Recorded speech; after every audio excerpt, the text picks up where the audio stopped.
Bonjour et bienvenue aujourd'hui dans cette nouvelle vidéo sur ma chaîne YouTube. Aujourd'hui, on va faire quelque chose de relativement simple mais de super utile vraiment pour l'été, pour toute l'année. Que ce soit une tarte au citron, que ce soit une tarte aux fruits frais, vraiment comme tu veux. Eh bien, le fond de tarte cuit à blanc, c'est quelque chose d'essentiel en pâtisserie, en boulangerie, en cuisine aussi. Parce que voilà, des fois, il faut aussi savoir en cuisine faire un peu de pâtisserie. Et c'est toujours utile de savoir, de connaître les choses, comment les faire et aussi, eh bien, tout simplement, voilà, de l'avoir sur la chaîne. J'espère que tu vas bien, que tu as passé une bonne semaine et que tout se passe bien. Nous sommes le lundi de Pâques. J'espère que tu profites aujourd'hui avec ta famille et que, eh bien, évidemment, en ce jour férié, eh bien, que tu profites pleinement. Que ce soit une grasse matinée, que ce soit un repas en famille. N'oublie pas, tu as aussi une vidéo sur un gigot d'agneau. Tu as également une sauce originale que tu peux tester et accompagner avec ton gigot d'agneau. Voilà, je te laisse tout de suite avec toutes les étapes de la vidéo et je te retrouve tout de suite pour la conclusion.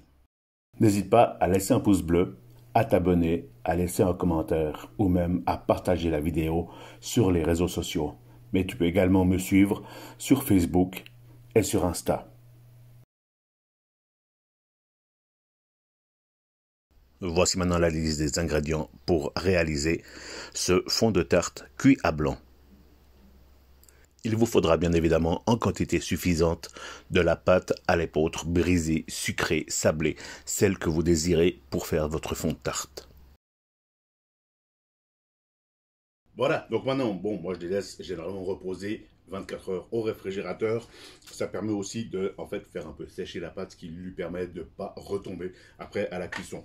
Donc là, je vais simplement piquer avec une fourchette. Voilà, je fais les deux directement. Et puis, eh bien, pour toi, je vais, là, j'ai simplement pris un bout de papier sulfurisé. Il y en a une. Je vais mettre le petit papier sulfurisé dedans, comme ceci.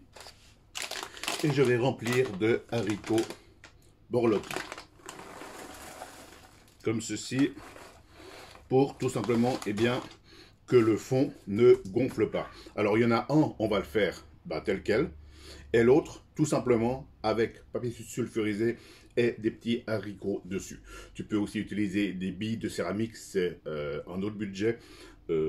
Personnellement, ça va très bien. J'utilise ça pour toutes les pâtes quand je veux faire des cuissons à blanc et ça va toujours très bien. Voilà, donc le four a été chauffé à 180. Maintenant, il est bien chaud et maintenant, je vais pouvoir les mettre au four. C'est à peu près une vingtaine de minutes. Il faut regarder. C'est aussi bien comme pour toutes les pâtes, du moment que tu peux les déplacer sur la feuille de cuisson, sur le papier sulfurisé, sans que ça colle, eh bien, c'est cuit. Ensuite, tu retournes, tu regardes si c'est bien cuit dessous. Voilà, allez, maintenant au four.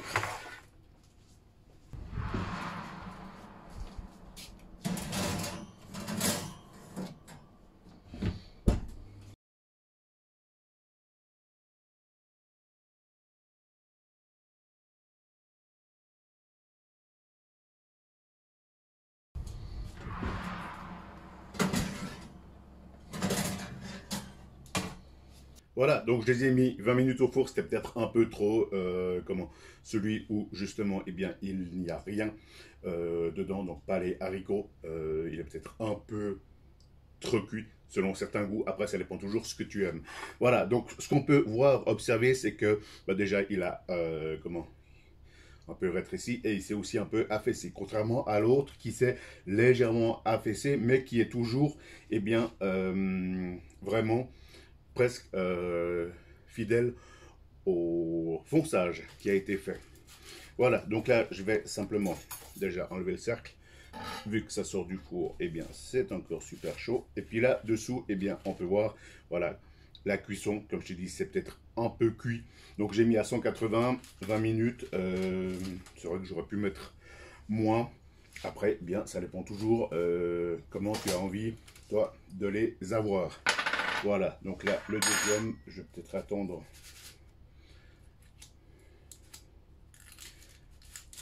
pour enlever tous les haricots. Et puis, eh bien, en fait, non, ça va. Je peux le faire maintenant, c'est pas grave, j'en mets un peu partout, mais Voilà, c'est pour le bien de la vidéo. Voilà, donc là, on regarde, eh bien, il est joli, eh bien, à l'intérieur, dans le sens, il est bien, bien à plat, bien droit. Voilà. L'autre, eh bien, ça c'est un peu raffaissé. Mais voilà, ça, comme ça te donne, eh bien, clairement une idée,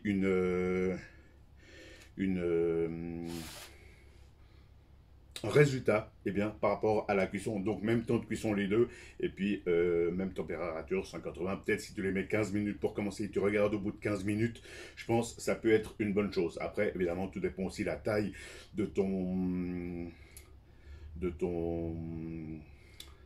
fonçage, grand, petit, et s'il est épais ou s'il est fin. C'est vrai que moi j'ai tendance à les faire pas trop épais parce que ben j'aime pas quand c'est trop épais.